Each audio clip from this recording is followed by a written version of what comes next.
A estas alturas de la semana, lo lógico es que ya estemos terminando el estudio de la sexta lección de este trimestre, lección cuyo título es Él murió por nosotros. Y como es costumbre, en este video estaré presentando el bosquejo de lo que hemos estudiado todos estos días. Espero podamos disfrutar juntos de este tema. Queridos amigos, cada uno de ustedes reciban una cordial bienvenida al bosquejo de esta sexta lección. La lección de esta semana resalta la esperanza bíblica ante la muerte, que es la resurrección. La Biblia no enseña la inmortalidad del alma, la Biblia enseña la resurrección. Pero para creer en la resurrección, nosotros necesitamos algo que nos asegure esa promesa. Y esa promesa está segura en la resurrección de Cristo. Por eso, nuestra fe sería vana sin la resurrección de Cristo.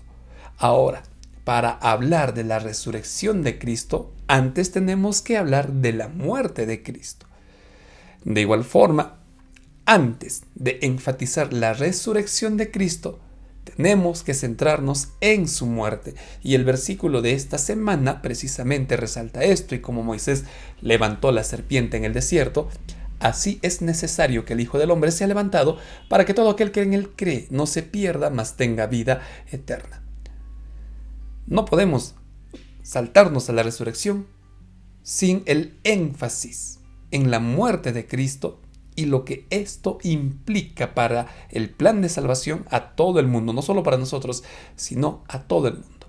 Esta semana, queridos amigos, nos estamos centrando precisamente en esto, en la muerte de Cristo, algo que sabemos, algo que entendemos, pero que es necesario volver a recordar. Este estudio nos lleva a responder dos preguntas que nos van a servir como objetivos. Primera pregunta: ¿por qué murió Cristo? Esto es lo primero que vamos a responder. Y en segundo lugar, ¿qué significa para nosotros su muerte? ¿Qué significa para nosotros la cruz? Recuerden, queridos amigos, que estas diapositivas ustedes las pueden descargar de la misma manera. Les pido, por favor, entiendan si en algún momento se filtra algún ruido de la calle. Estamos expuestos a tantos ruidos y por favor, les pido su comprensión. Vamos a trabajar ahora sí con los objetivos de este estudio.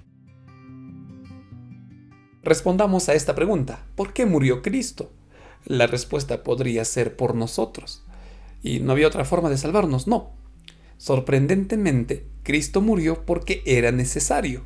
Murió por nosotros, ya lo dijimos, pero nosotros no merecíamos su muerte.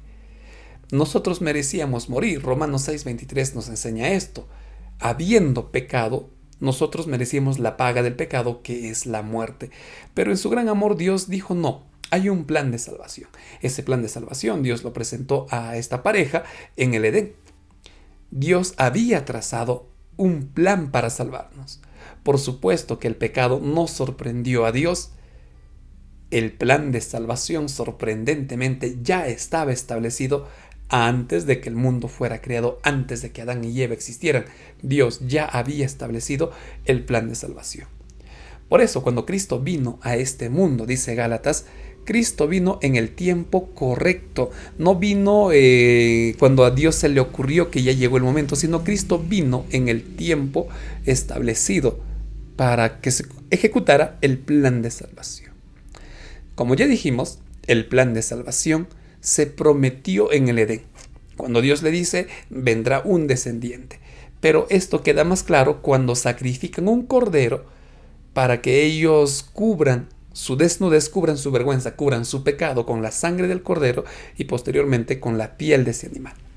El cordero que era sacrificado a lo largo del Antiguo Testamento estaba reemplazando al pecador. Pero Hebreos al respecto dice que los sacrificios de todos los animales simplemente eran una sombra, no eran la realidad.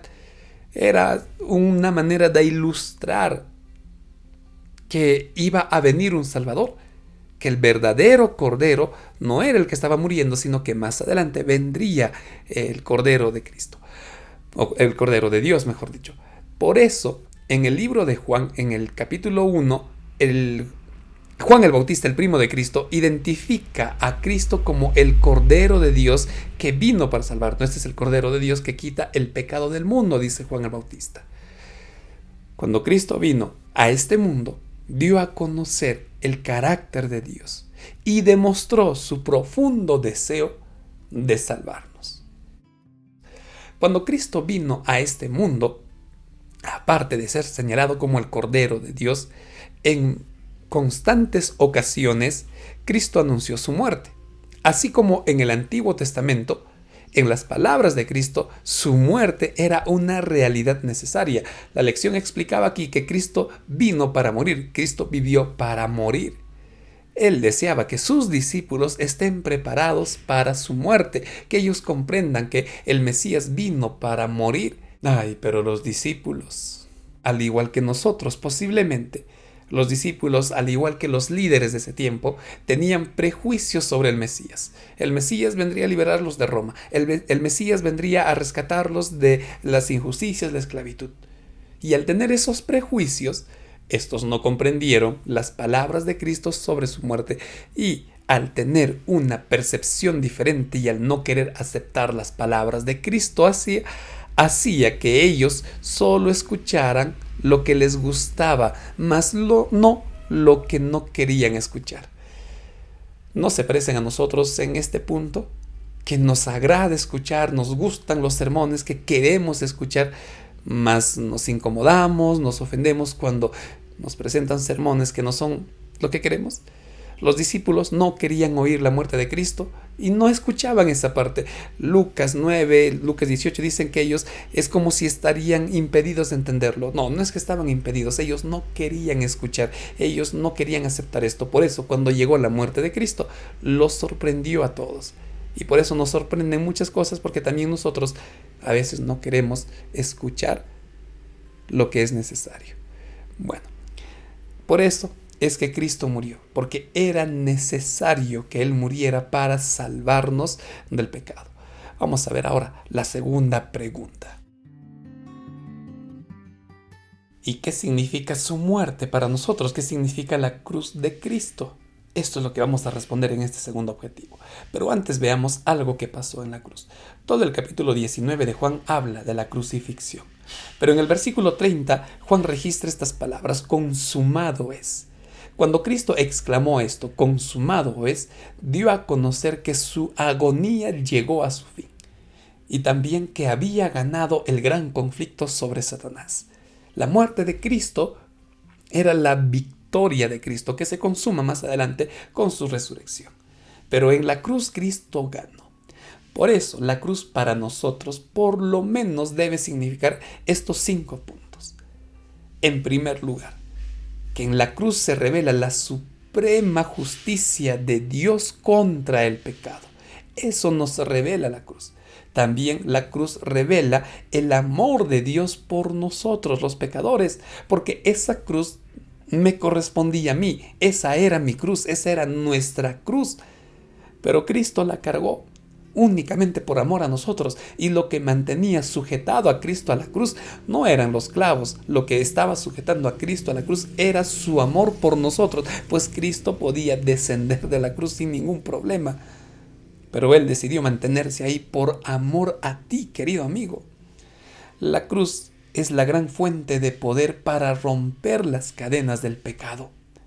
La cruz también es nuestra única esperanza de salvación y vida eterna. Cristo murió por todos los pecadores. No hay pecador, no existe pecador que no pueda ser alcanzado por la cruz, por el amor de Dios. Todos pueden salvarse, pues Cristo ya pagó ese precio. Y el único antídoto contra una futura rebelión en el universo es la cruz, porque recordaremos lo horrendo que es la cruz, que incluso llevó a nuestro Creador a morir por nosotros. Por lo menos para cada uno de los que estamos aquí, la cruz debería de significar esto. Quisiera resaltar las palabras que están escritas en Testimonio para las Iglesias en el tomo 6, página 233. Al llevar la penalidad del pecado, al bajar a la tumba, Cristo la iluminó para todos los que mueren con fe. Dios, en forma humana, sacó a la luz la vida y la inmortalidad por el Evangelio. Al morir, Cristo aseguró la vida eterna a todos los que crean en Él y condenó al instigador del pecado y la deslealtad a sufrir la pena del pecado, la muerte eterna. el poseedor y dador de la vida eterna, Cristo, fue el único que pudo vencer la muerte. Él es nuestro Redentor. Espero que esto signifique la cruz para nosotros, porque curiosamente el apóstol Pablo presenta otra interpretación. Mire, el mundo intenta alcanzar la salvación desde su propia sabiduría. No desde lo que dice la Biblia, sino desde lo que yo creo, desde lo que ellos creen. Y aquí quiero presentar a dos grupos. Primero, a los creyentes que buscan acomodar la Biblia a su vida. La Biblia nos demanda algo: acomódate a los estándares de Dios. Pero ¿qué hacen muchos? O quizá ¿qué hacemos muchos? Queremos acomodar la Biblia a mi forma de vivir.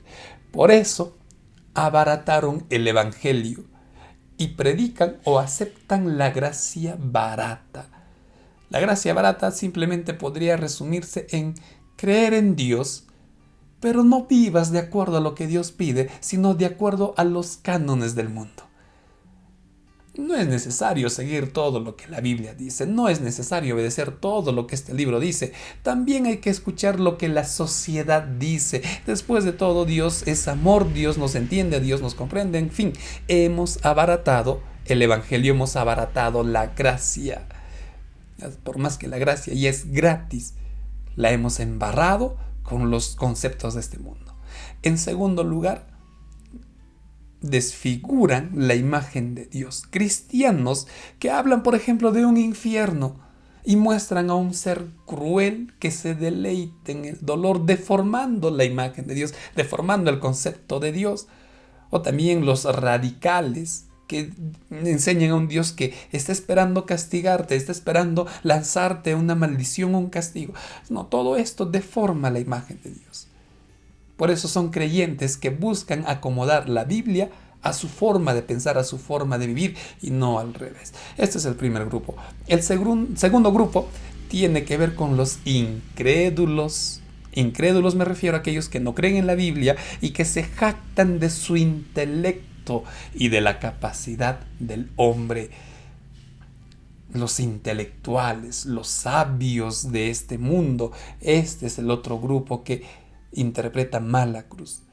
Para ellos que niegan todo lo relacionado a la vida espiritual o divina, no, esto no sirve, esto no es real, esto es mito, es fantasía, y únicamente se basan en la razón y lo que determina la ciencia para aceptar la verdad.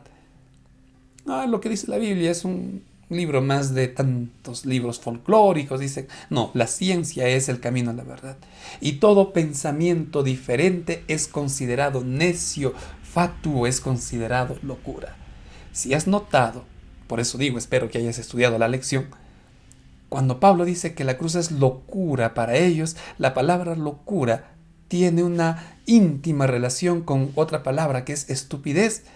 Y para muchos, creer en la muerte de Cristo, creer en la Biblia, precisamente es algo tonto, es algo estúpido.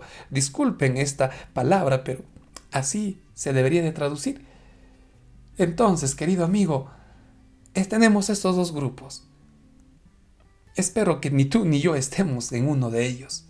Espero que no, porque la cruz para nosotros debería de significar salvación.